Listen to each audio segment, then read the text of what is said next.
K-pop Demon Hunters has received 236 million views, making it the most viewed movie on Netflix.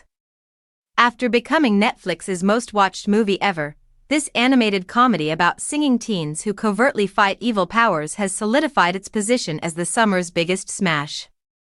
The narrative of a well-known all-female K-pop group entrusted with saving the globe in their free time is told in K-pop Demon Hunters, which has been an unexpected hit since its June premiere.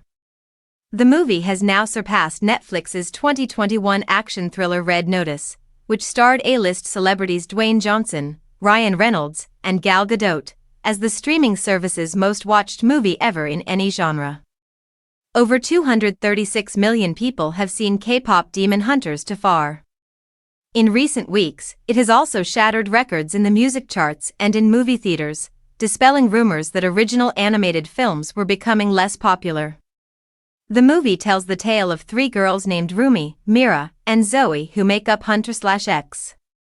They must balance their celebrity with the heavy burden of defending the world that comes with their covert position as demon hunters.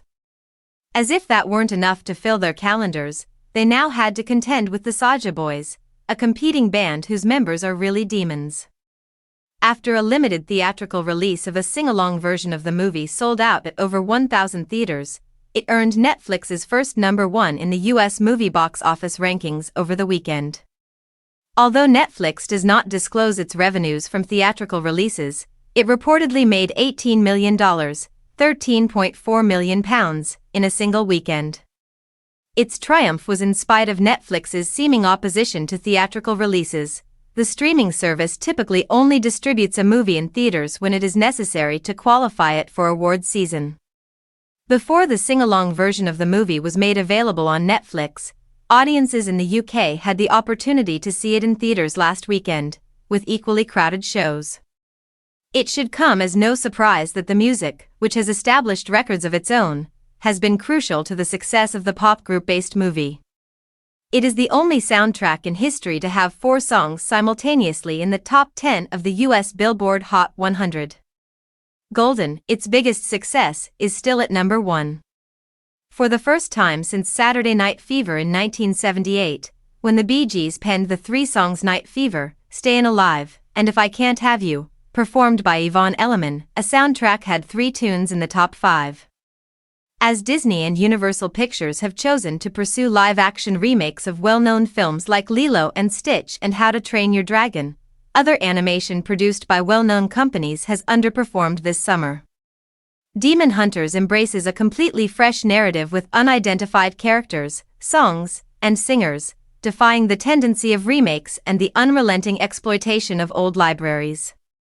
Sony Pictures Animation, which also created the Spider-Verse films and has a striking visual aesthetic, produced the film instead of Netflix.